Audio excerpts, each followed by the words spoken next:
దళితులందరికీ సంబంధించినటువంటి సమస్య మీద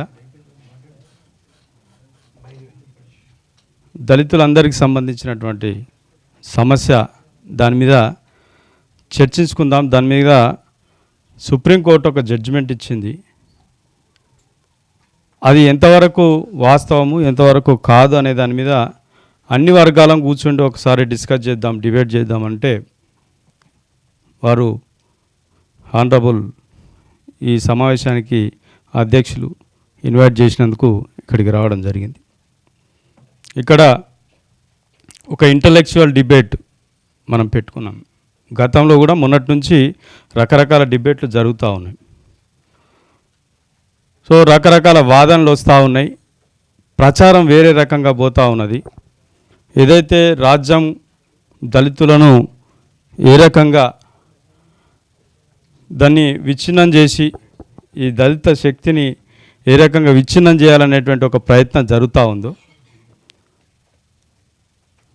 అది కాదు.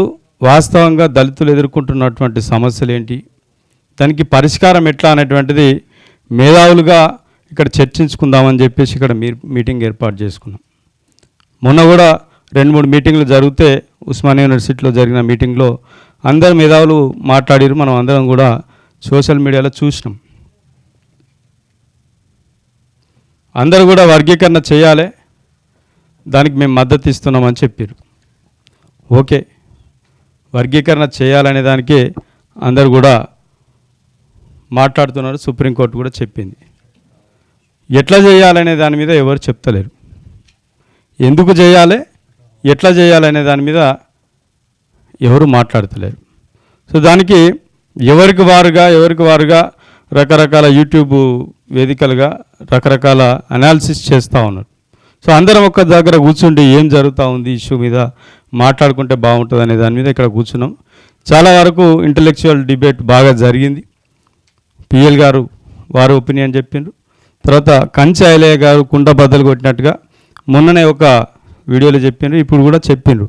అంటే అలా వాస్తవం ఉన్నటువంటి పాయింట్స్ ఏమని అనేటువంటిది క్లియర్ కట్గా చెప్పడం జరిగింది.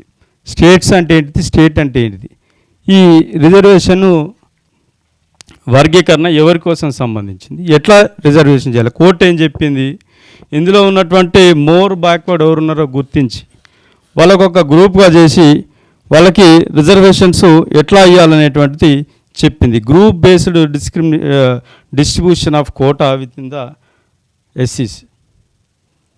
సో దీంట్లో ఎట్లా తీసుకోవాలి, ఇన్అడిక్వేట్ రిప్రజెంటేషన్ ఆఫ్ కమ్యూనిటీస్ ఎవరున్నారు ఐడెంటిఫై చేయాలి. సో దీనికోసం మళ్ళీ ఏం చేయాలని చెప్పింది, వాళ్ళ యొక్క quantifiable data, empirical data, demonstrable data తీసుకొని వాళ్ళని ఐడెంటిఫై చేయాలి. సో దీని మీద మనము ఎవరు కూడా మాట్లాడతలేం. సమాజంలో ఏం చర్చ జరుగుతూ ఉందంటే పెద్దలు కోదండరాం గారిని ఈ వేదిక తరపున ఆహ్వానిస్తూ ఉన్నాం. అయితే ఈ యొక్క డేటా ఎట్లా తీయాలి, మరి ఇందులో ఉన్నటువంటి వెనుకబడినటువంటి వర్గాలు ఎవరున్నారు,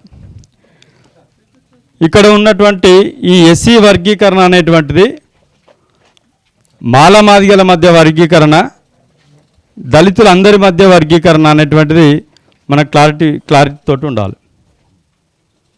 ఎస్సీల మధ్య వర్గీకరణ, ఎవరి మధ్య ఎవరికి వర్గీకరణ, ఎస్సీల్లో ఉన్నటువంటి 59 కులాలలో మిగిలిన 57 కులాల యొక్క అడ్రస్ ఎక్కడున్నది, వాళ్ళ పరిస్థితి ఎట్లా ఉన్నది, వాళ్ళ తిండి ఏంది, వాళ్ళ జీవన విధానం ఏంది, వాళ్ళ చదువేంది, వాళ్ళకు ఉన్నటువంటి ఉద్యోగాలు ఏంటి, వాళ్ళకు ఉన్నటువంటి రాజకీయ అవకాశాలు ఏంది, దీని మీద ఎవరం చర్చ చేస్తలేం. మాలలది మాదిగలు దొబ్బి తిన్నారంటే లేదు, మాదిగలే ఎక్కువ తిన్నారు అని చెప్పేసి మనం చెప్పుకుంటా ఉన్నాం. మరి మిగతా కులాల సంగతి అంటే వీళ్ళంతా దొంగలైనటువంటి ముద్ర వేసే పరిస్థితి కనబడుతూ ఉన్నది. వీళ్ళెవరు కూడా ఒరిజినల్ లేరు, అంత దొంగ సర్టిఫికెట్ తీసుకొని వస్తూ ఉన్నారు. మరి వాళ్ళు అసలు ఎవరు, ఇప్పటి వరకు కూడా మరి కులాలు లేకుండా తీసి పాడుద్దామా 57 కులాలను, లేకపోతే ఉంటే వాళ్ళు ఏడున్నారు, వాళ్ళ యొక్క వాళ్ళ యొక్క ఆంథ్రోపాలజికల్ సర్వేనో లేకపోతే వాళ్ళ అథెంటిక్ రిపోర్ట్ ఎట్లా ఉన్నది అనేటువంటి దాని మీద ఒక గవర్నమెంట్ చేయాల్సిన పని అది చేయాల్సి ఉంటుంది, చేద్దామా? వాళ్ళు ఎవరు అసలు ఇప్పటి వరకు కూడా మరి వాళ్ళకి సర్టిఫికేట్లు ఎందుకు ఇవ్వలేకపోయారు? వీళ్ళకి ఆర్డీఓ ఎందుకు ఇస్తున్నాడు, ఇంకోనికి కలెక్టర్ ఎందుకు ఇస్తున్నాడు, ఇంకోనికి ఎంఆర్ఓ ఎట్లా ఇస్తున్నాడు? ఈ సర్టిఫికేట్లు తీసుకునే వాళ్ళు 57 కులాలలో ఉన్నారా, మాలమాదిగలలో కూడా ఉన్నారా? ఈ కులాలలో 57 కులాలలో ఎక్కువ మందికి ఆర్డీఓ సర్టిఫికేట్ కలెక్టర్ ఇవ్వకపోతే లక్షల మంది మాలమాదిగ సర్టిఫికేట్లు తీసుకున్న వాళ్ళు కూడా ఉన్నారు. మరి వాళ్ళ సంగతి ఏం చేద్దాం? ఇదంతా తేలాలంటే ఎంపరికల్ డేటా చేయాలి. ఎట్లా చేయాలా? ఇప్పుడు మొన్న ఒక సర్వే చేసింది గవర్నమెంట్. అసలు వాస్తవానికి ఈ వర్గీకరణ చేయడంలో ఉద్దేశంలో భాగంగా సర్వే జనాభా లెక్కలు తీయాలని అన్నారు. ఇప్పుడేంది ఇంకొక కొత్త మనకు అడ్డంకి ఏంది? రాష్ట్ర ప్రభుత్వం చేసేటువంటి జనాభా లెక్కలు మనకు పనికిరావు, సుప్రీంకోర్టులో నిలబడదు. సో వాళ్ళు సర్వే చేసిండ్రు. మరి నెల రోజులు చేస్తే ఆ డేటాను ఎట్లా ఉపయోగించుకోవాలి? ఇప్పటి దాంట్లోనైనా కొంత జనాభా అనేటువంటిది వస్తుంది కదా. ఇప్పుడు ఐలేష్ సార్ కూడా పొద్దున చెప్పిండు, చాలా వరకు మాలామాదిగ కులాల జనాభా అంటే కొంతవరకు గవర్నమెంట్ దగ్గర రికార్డు ఉన్నది, కానీ మిగతా కులాల రికార్డు లేదు. రికార్డు లేదు కానీ వాళ్ళు లేరా? వాళ్ళు ఉన్నారా? లేకపోతే మొత్తం మంది కూడా ఏమైనా చచ్చిపోయిరా? ఏమైనా లేకపోతే 57 కులాలకి ఏమన్నా పెద్ద రోగం లాంటిది ఏమన్నా వచ్చిపోయిర్రా? వాళ్ళు కూడా ఉన్నారు కదా. మరి వాళ్ళ డేటా ఏమున్నది? అసలుకు వాళ్ళు ఉంటే వాళ్ళని ఎప్పుడన్నా మనం వాళ్ళని గుర్తించినామా? 2011 లెక్కల ప్రకారంగా వాళ్ళు ఏదో డేటా చెప్పిండ్రు పెద్దలు నారాయణ గారు. మా దగ్గర కూడా కొంత డేటా ఉన్నది, మేము కలెక్ట్ చేసినాము, ఎందుకంటే దాని మీదనే పనిచేస్తూ ఉన్నాం కాబట్టి. ఇందులో కూడా చాలా కులానికి ఒక సమస్య ఉన్నది. ఇప్పుడు అది చేయాలంటే వాస్తవానికి మరి మాలామాదిగ కులాల దానికి ఇనిషియేట్ తీసుకొని వాళ్ళ సమస్యలు కూడా పరిష్కారం చేయవలసి వస్తుంది. అది కూడా మనం చర్చించుకోవాల్సి వస్తుంది భవిష్యత్తులో. అయితే 2011 సెన్సస్ తీసుకుంటే మాదిగలు 32,33,642 మంది ఉంటే రాష్ట్ర జనాభాలో 15,27,000 మంది 143 మంది మాలలు ఉంటే మిగతా సబ్ క్లాస్ అనేటువంటి మోస్ట్ బ్యాక్వర్డ్ షెడ్యూల్డ్ కులాలు ఎవరైతే ఉన్నారో వీళ్ళంతా 6,71,000 మంది ఉన్నారు. మాది మోచి. Yes,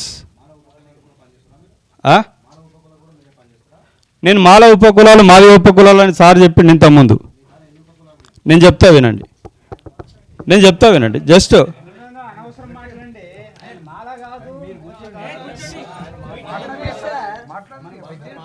sir.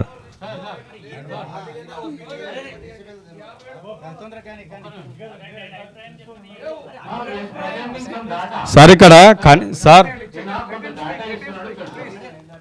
మాది నోరు లేని గొంతులు సార్, నోరు లేని కులాలు. కనీసం వేదిక మీద మాట్లాడేటువంటి అవకాశం ఇవ్వండి.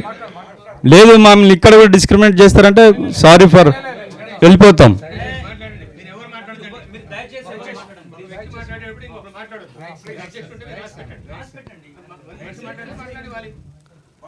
ఎవరైనా కానీ ఇక్కడ సార్ వీళ్ళు కూడా చెప్పిండు ఇంతకుముందు, సుప్రీంకోర్టు న్యాయవాదు, కాన్స్టిట్యూషన్లో ఎక్కడ కూడా సబ్ కాస్ట్ అనేటువంటిది లేదు. అందులో మాల సబ్ కాస్ట్ అని మాదిగ సబ్ కాస్ట్ అని లేదు. కాకపోతే వాళ్ళకి సంబంధించినటువంటి జీవన విధానంలో కొంతమందికి వాళ్ళు అనుబంధంగా లేకపోతే వాళ్ళతో డిపెండ్ అయ్యి వాళ్ళతో కలిసి ఉన్నారు. సో మనకు ఏబిసిడి కేటగరైజేషన్ జరిగినప్పుడు బి గ్రూప్లో ఉన్నటువంటి కులాలు కొన్ని ఉంటే సి గ్రూప్లో ఉన్నటువంటి కులాలు కొన్ని ఉన్నాయి. ఇటు 18 కులాలు అటు 23 కులాలు ఉన్నాయి.